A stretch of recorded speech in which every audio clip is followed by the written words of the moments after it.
ആരം ബ്ലോഗ്സിന്റെ ഏറ്റവും പുതിയ വീഡിയോയിലേക്ക് ഏവർക്കും സ്വാഗതം. ഈ വീഡിയോയിൽ നമ്മൾ ചർച്ച ചെയ്യുന്നത് DLED അഥവാ TTCയുമായിട്ട് ബന്ധപ്പെട്ട കാര്യങ്ങളാണ്. DLED കോഴ്സിന് അപേക്ഷിക്കേണ്ടത് എങ്ങനെയാണ്, കേരളത്തിൽ എവിടെയൊക്കെയാണ് DLED കോളേജുകളുള്ളത്, പ്രായപരിധി എത്രയാണ്, ജോലി സാധ്യത എങ്ങനെയാണ്, ആർക്കൊക്കെയാണ് DLED ഫീസ് അളവ് ലഭിക്കുന്നത്, ഓരോ ജില്ലയിലെയും സീറ്റുകളുടെ എണ്ണം എത്രയാണ്, ഓരോ ജില്ലയിലെയും കോളേജുകളുടെ ലിസ്റ്റ് തുടങ്ങിയ DLEDുമായിട്ട് ബന്ധപ്പെട്ട A to Z കാര്യങ്ങൾ ഈ വീഡിയോയിൽ ചർച്ച ചെയ്യുന്നുണ്ട്. വീഡിയോ സ്കിപ്പ് ചെയ്യാതെ അവസാനം വരെ കാണുക. സംശയങ്ങൾ നിങ്ങൾ കമന്റ് ബോക്സിൽ അറിയിക്കാവുന്നതാണ്. എല്ലാ കമന്റുകൾക്കും കൃത്യമായിട്ട് മറുപടി നൽകാറുണ്ട്.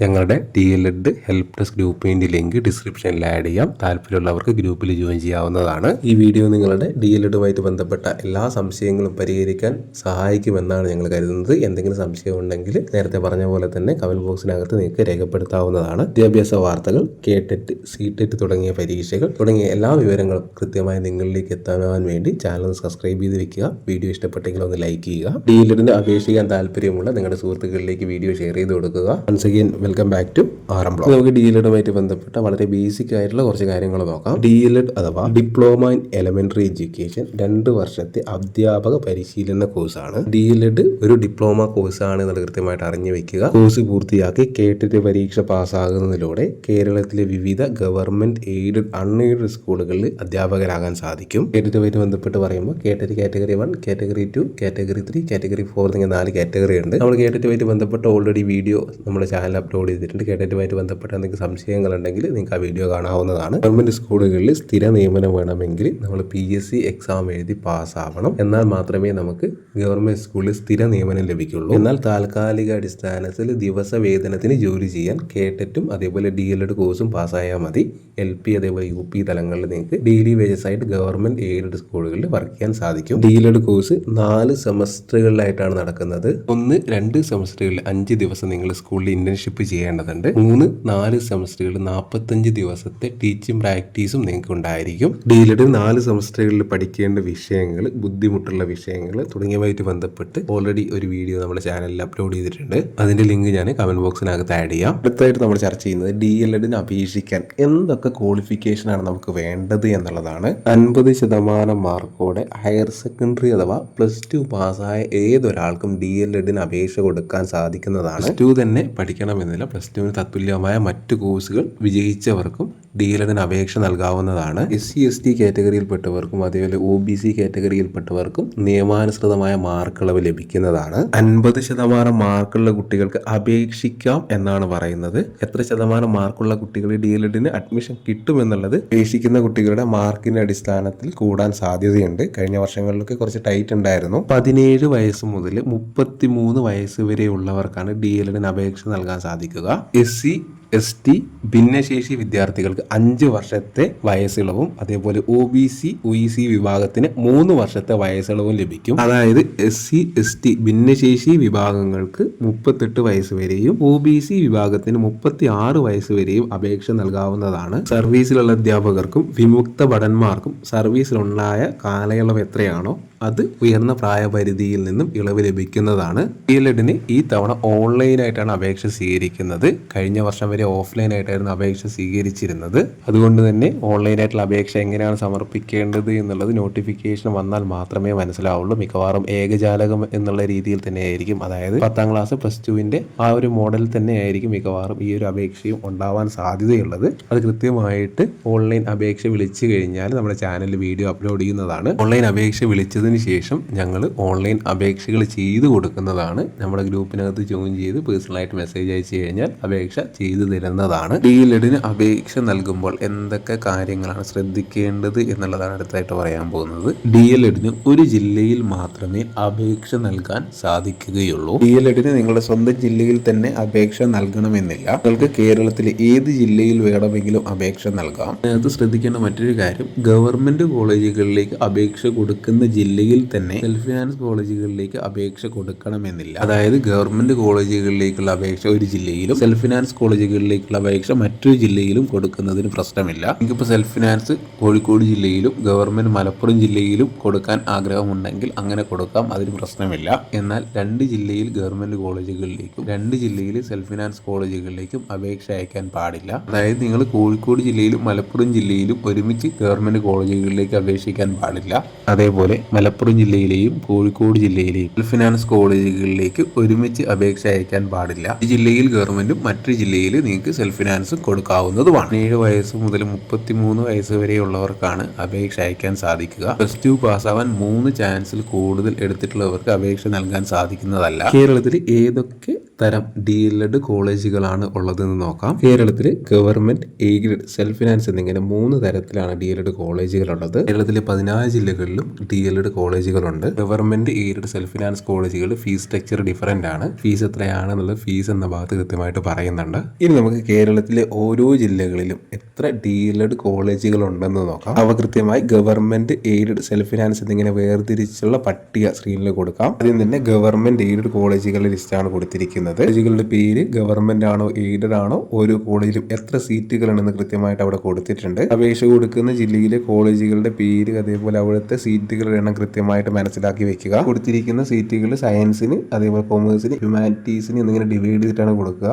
അത് കൃത്യമായിട്ട് വീഡിയോയിൽ പറയുന്നുണ്ട്. ഇപ്പോൾ നിങ്ങൾ കണ്ടത് കേരളത്തിലെ ഗവൺമെന്റ് കോളേജുകളാണ്. ഇനി നമുക്ക് സെൽഫ് ഫിനാൻസ് കോളേജുകളുടെ ജില്ലാടിസ്ഥാനത്തിലുള്ള ലിസ്റ്റുകൾ പരിശോധിക്കാം. കേരളത്തിലെ 14 ജില്ലകളിലെയും സെൽഫ് ഫിനാൻസ് കോളേജുകൾ കൃത്യമായിട്ട് നിങ്ങൾക്ക് സ്ക്രീനിൽ കാണാൻ പറ്റും. നിങ്ങളുടെ ജില്ലയിൽ എത്ര കോളേജുകളുണ്ടെന്ന് പരിശോധിക്കുക. ഗവൺമെന്റ് കോളേജുകളിലെ പോലെ തന്നെ സെൽഫ് ഫിനാൻസ് കോളേജുകളിൽ സീറ്റ് വിഭജനമുണ്ട്. അതെങ്ങനെയാണെന്നുള്ളത് സീറ്റ് വിഭജനം എന്നുള്ള കൃത്യമായിട്ടുള്ള ഒരു ടോപ്പിക്കിനകത്ത് പറയുന്നുണ്ട്. ഒരു കോളേജിലെ ആകെ സീറ്റുകളിൽ എത്ര സീറ്റാണ് സയൻസിന് കിട്ടുക, എത്ര സീറ്റാണ് ഹ്യൂമാനിറ്റീസിന് കിട്ടുക, എത്ര സീറ്റാണ് കൊമേഴ്സിന് കിട്ടുക എന്നുള്ളത് സീറ്റ് വിഭജനം എന്നുള്ള ഭാഗത്ത് കൃത്യമായിട്ട് പറയുന്നുണ്ട്. ഇനി നമുക്ക് ഗവൺമെന്റ് എയ്ഡഡ്, സെൽഫ് ഫിനാൻസ് കോളേജുകളുടെ ഫീസ് സ്ട്രക്ചർ എങ്ങനെയാണെന്ന് നോക്കാം. ഗവൺമെന്റ് എയ്ഡഡ് കോളേജുകളിലെ ഫീസ് വളരെ കുറവാണ്. യൂണിഫോം, PTA ഫണ്ട്, വികസന ഫണ്ട് എല്ലാം കൂടെ ഏകദേശം 5000 രൂപയോളമാണ് 2 വർഷത്തേക്ക് വരാറുള്ളത്. ഫിനാൻസ് കോളേജിന്റെ കേസിൽ 2 വർഷത്തേക്ക് 60,000 രൂപയായിരുന്നു ട്യൂഷൻ ഫീസായി ഈടാക്കിയിരുന്നത്. ഈ വർഷം ഫീസ് സ്ട്രക്ചറിൽ മാറ്റം വന്നില്ല എങ്കിൽ 2 വർഷത്തേക്ക് 60,000 രൂപയാണ് ട്യൂഷൻ ഫീസായിട്ട് ഉണ്ടാവുക. ട്യൂഷൻ ഫീസ് കൂടാതെ അഡ്മിഷൻ ഫീസ്, യൂണിഫോം ഫീസ് എന്നിങ്ങനെയുള്ള ഫീസുകളും നിങ്ങൾ കൊടുക്കേണ്ടതായിട്ടുണ്ട്. ഇനി നമുക്ക് DLEDന്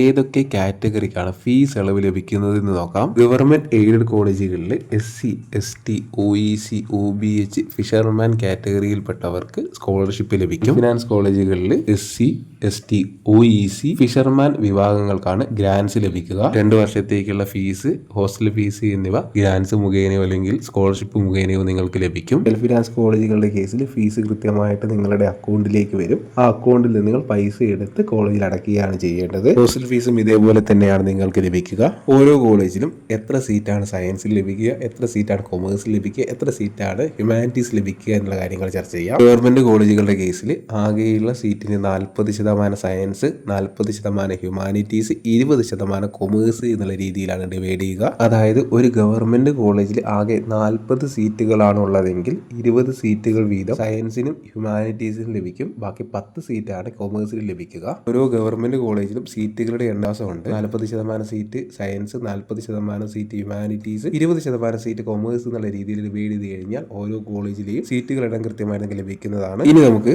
സെൽഫ് ഫിനാൻസ് കോളേജുകളിലെ സീറ്റ് ഡിവൈഡ് ചെയ്യുന്നത് എങ്ങനെയാണെന്ന് നോക്കാം. ഗവൺമെന്റ് കോളേജിൽ നിന്ന് വ്യത്യസ്തമായി സെൽഫ് ഫിനാൻസ് കോളേജുകളിൽ പകുതി സീറ്റ് മാനേജ്മെന്റ് സീറ്റാണ്. അതായത് ഒരു കോളേജിൽ 50 സീറ്റുകളാണ് ഉള്ളതെങ്കിൽ ആ 50 സീറ്റിൽ 25 സീറ്റ് മാനേജ്മെന്റ് സീറ്റാണ്. ഈ 25 സീറ്റുകൾ മെറിറ്റ് സീറ്റ് ആയിരിക്കും. 25 സീറ്റുകളിലേക്കാണ് നമ്മൾ അപേക്ഷ നൽകുന്നത്. ബാക്കിയുള്ള മാനേജ്മെന്റ് സീറ്റായ 25 സീറ്റുകളിലേക്ക് കുട്ടികളെ സെലക്ട് ചെയ്യുന്നത് മാനേജ്മെന്റ് ആണ്. മാനേജ്മെന്റ് സീറ്റിലേക്ക് അഡ്മിഷൻ എടുക്കുന്ന കുട്ടികൾക്ക് 2 വർഷത്തേക്ക് 70,000 രൂപയായിരിക്കും ഫീസ്. അതുകൂടാതെ അഡ്മിഷൻ ഫീസ്, യൂണിഫോം ഫീസ് എന്നിവ ഉണ്ടായിരിക്കും. മാനേജ്മെന്റ് സീറ്റിൽ അഡ്മിഷൻ എടുക്കാൻ ആഗ്രഹിക്കുന്ന കുട്ടികൾ നിങ്ങൾ ഏത് കോളേജിലാണോ അഡ്മിഷൻ എടുക്കാൻ ആഗ്രഹിക്കുന്നത് ആ കോളേജിൽ നേരിട്ട് പോയിട്ട് അഡ്മിഷൻ എടുക്കേണ്ടതാണ്. ഫിനാൻസ് കോളേജുകളിൽ പൊതുവെ 50 സീറ്റുകളാണ് ഉണ്ടാവാറുള്ളത്. 50 സീറ്റിൽ 25 സീറ്റുകൾ മാനേജ്മെന്റ് സീറ്റ് ആയിരിക്കും. ബാക്കിയുള്ള 25 സീറ്റിലേക്കാണ് മെറിറ്റ് സീറ്റായിട്ട് അഡ്മിഷൻ ലഭിക്കുക. ആകെയുള്ള 25 സീറ്റുകളിൽ 10 seat science, 10 seat humanities, 5 seat commerce എന്നുള്ള രീതിയിലാണ് ഡിവൈഡ് ചെയ്യുക. ചെയ്യുക. നമുക്ക് എന്തൊക്കെ റിസർവേഷനാണ് DLED ലഭിക്കുക എന്ന് നോക്കാം. ജില്ലയിൽ ആകെയുള്ള DLED സീറ്റിന്റെ 10% സീറ്റ് EWS വിഭാഗത്തിന് സംവരണം ചെയ്തിരിക്കുന്നതാണ്. EWS എന്ന് പറയുന്നത് ജനറൽ കാറ്റഗറിയിൽ സാമ്പത്തികമായി പിന്നോക്കം നിൽക്കുന്നവരെയാണ്. EWS റിസർവേഷൻ ലഭിക്കണമെങ്കിൽ നിങ്ങൾ EWS വിഭാഗത്തിൽപ്പെട്ടവരാണ് എന്ന് തെളിയിക്കുന്ന സർട്ടിഫിക്കറ്റ് നിങ്ങളുടെ കയ്യിൽ നിർബന്ധമായും ആവശ്യമാണ്. ജില്ലയിലെ ആകെ സീറ്റിന്റെ 4% സീറ്റ് ഭിന്നശേഷി വിഭാഗത്തിന് റിസർവേഷൻ ചെയ്തിട്ടുള്ളതാണ്. SC, ST, OBC, OEC വിഭാഗങ്ങൾക്കും നിയമാനുസൃതമായ സംവരണം ലഭിക്കുന്നതാണ്. NSS നാഷണൽ ക്യാമ്പോ അല്ലെങ്കിൽ റിപ്പബ്ലിക് ഡേ ക്യാമ്പോ അറ്റൻഡ് ചെയ്തവർക്ക് മുൻഗണന ലഭിക്കുന്നതാണ്. സ്കൗട്ട് ഗൈഡിന്റെ കേസിൽ രാജ്യ പുരസ്കാരം അല്ലെങ്കിൽ രാഷ്ട്രപതി പുരസ്കാരം നേടിയവർക്ക് മുൻഗണന ലഭിക്കുന്നതാണ്. കഴിഞ്ഞ വർഷം വരെ NSSനും അതേപോലെ സ്കൗട്ട് ഗൈഡിനും നേരത്തെ പറഞ്ഞിരിക്കുന്ന യോഗ്യതകൾ ഉണ്ടെങ്കിലും ഒരേ മാർക്ക് വന്നാൽ മാത്രമാണ് മുൻഗണന ലഭിച്ചിരുന്നത്. അതായത് NSSൽ ഉള്ള ഒരു കുട്ടിക്കും NSSൽ ഇല്ലാത്ത ഒരു കുട്ടിക്കും ഒരേ മാർക്കാണ് വന്നതെങ്കിൽ NSSലുള്ള കുട്ടിയായിരിക്കും സെലക്ട് ചെയ്യുക.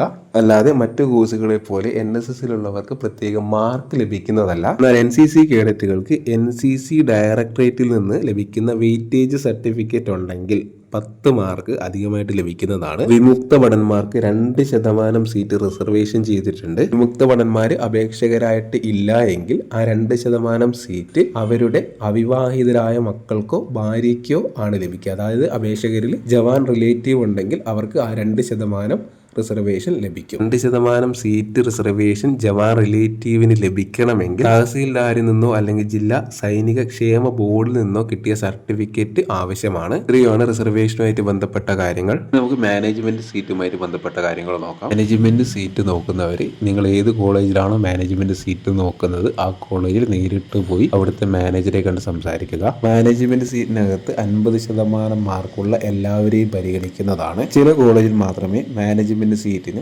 മാർക്ക് മാനദണ്ഡമായി വെക്കാറുള്ളൂ. അതായത് ചില കോളേജുകളിൽ അവിടെ വരുന്ന മാനേജ്മെന്റ് സീറ്റ് അപേക്ഷകൾ മൊത്തം സോർട്ട് ചെയ്ത് മാർക്ക് അടിസ്ഥാനത്തിലാണ് അവർ കൊടുക്കുക. സ്പോർട്സ് കോട്ടയുടെ അപേക്ഷ കഴിഞ്ഞ വർഷം വരെ സ്പോർട്സ് കൗൺസിലിനായിരുന്നു അയച്ചിരുന്നത്. ഈ വർഷം എന്ത് മാറ്റമാണ് ഉണ്ടാവാൻ പോകുന്നത് എന്നുള്ളത് അപേക്ഷ വന്നാൽ മാത്രമേ അറിയാൻ സാധിക്കൂ. ഓരോ ജില്ലയിലും 25 സീറ്റുകൾക്ക് മേലെ മെറിറ്റ് സീറ്റ് ഉണ്ടെങ്കിൽ 50 സീറ്റിന് ഒരു സീറ്റ് എന്നുള്ള രീതിയിലാണ് സ്പോർട്സ് കോട്ടയ്ക്ക് വേണ്ടി മാറ്റിവെക്കുക. അതായത് ഒരു ജില്ലയിൽ 150 സീറ്റുകൾ ഉണ്ടെങ്കിൽ 3 സീറ്റ് സ്പോർട്സ് കോട്ടയ്ക്ക് വേണ്ടി മാറ്റിവെക്കും. അഥവാ 100 സീറ്റ് ആണെങ്കിൽ 2 സീറ്റുകളെ ഉണ്ടാവുകയുള്ളൂ. ഓരോ ജില്ലയിലെയും കോളേജുകളുടെ എണ്ണം അതേപോലെ സീറ്റിന്റെ എണ്ണം എന്നിവ കൃത്യമായിട്ട് നമ്മൾ കൊടുത്തിട്ടുണ്ടായിരുന്നു. അത് വെച്ച് കാൽക്കുലേറ്റ് ചെയ്ത് കഴിഞ്ഞാൽ കൃത്യമായിട്ട് എത്ര സീറ്റ് സ്പോർട്സ് കോട്ടയ്ക്ക് ഉണ്ട് എന്നുള്ളത് നമുക്ക് മനസ്സിലാക്കാൻ സാധിക്കും. LPSC അതേപോലെ UPSC നിയമനങ്ങൾ കേരളത്തിൽ എത്രത്തോളം നടന്നു എന്നുള്ളത് നിങ്ങൾക്ക് കൃത്യമായിട്ട് പത്രങ്ങൾ അതേപോലെ സോഷ്യൽ മീഡിയയിലൂടെ നിങ്ങൾക്ക് അറിയാൻ സാധിച്ചിട്ടുണ്ടാവും. കേരളത്തിലെ LPSC അതേപോലെ UPSC നിയമനങ്ങളുമായിട്ട് ബന്ധപ്പെട്ട് വൈകാതെ തന്നെ ചാനലിൽ വീഡിയോ അപ്ലോഡ് ചെയ്യുന്നതാണ്. കേരളത്തിൽ കഴിഞ്ഞ 1-2 വർഷമായിട്ട് DLEDന് ഡിമാൻഡ് കുറവായിരുന്നു. മലബാർ ഏരിയയിലാണ് DLEDന് ഏറ്റവും കൂടുതൽ ഡിമാൻഡ് ഉള്ളത്. കേരളത്തിലെ തെക്കൻ ജില്ലകളിൽ പൊതുവെ DLEDന് ഡിമാൻഡ് കുറവാണ്. അതുകൊണ്ട് തന്നെ തെക്കൻ ജില്ലയിൽ അപേക്ഷ കൊടുത്താൽ കിട്ടാൻ സാധ്യത കൂടുതലാണ്. അതുമായി ബന്ധപ്പെട്ട് എന്തെങ്കിലും സംശയം ഉണ്ടെങ്കിൽ വാട്സാപ്പ് മുഖേന ഞങ്ങളെ കോൺടാക്ട് ചെയ്യാവുന്നതാണ്. ലക്ഷങ്ങൾ ഡൊണേഷൻ കൊടുത്ത് കോഴ്സ് പഠിക്കുന്ന ഒരു സാഹചര്യം മുന്നേ ഉണ്ടായിരുന്നു. പക്ഷെ അത്രയും ഡിമാൻഡ് ഇന്ന് നിലവിലില്ല. ഇന്ന് പല കോളേജുകളും ഫീസ് മാത്രം അടച്ച് പഠിക്കുന്ന രീതിയിൽ സീറ്റുകൾ കൊടുക്കുന്നുണ്ട്. അഥവാ നിങ്ങൾ മാനേജ്മെന്റ് സീറ്റ് നോക്കുകയാണെങ്കിൽ അതേപോലെയുള്ള കോളേജുകൾ സെലക്ട് ചെയ്യുന്നതായിരിക്കും നല്ലത്. എന്തായാലും വീഡിയോ നിങ്ങൾക്ക് ഉപകാരപ്പെട്ടു എന്ന് കരുതുന്നു. എന്തെങ്കിലും സംശയം ഉണ്ടെങ്കിൽ കമന്റ് ബോക്സിൽ രേഖപ്പെടുത്തുക. വീഡിയോ ഉപകാരപ്രദമായി എന്ന് തോന്നുകയാണെങ്കിൽ ലൈക്ക് ചെയ്ത് നിങ്ങളുടെ കൂട്ടുകാരിലേക്ക് ഷെയർ ചെയ്ത് കൊടുക്കുക. ലാംഗ്വേജ് ഡീലുമായിട്ട് ബന്ധപ്പെട്ട വീഡിയോ അടുത്ത ദിവസം തന്നെ നമ്മുടെ ചാനലിൽ അപ്ലോഡ് ചെയ്യുന്നതാണ്. അപ്പോൾ മറ്റൊരു വീഡിയോ ആയിട്ട് വീണ്ടും കാണാം.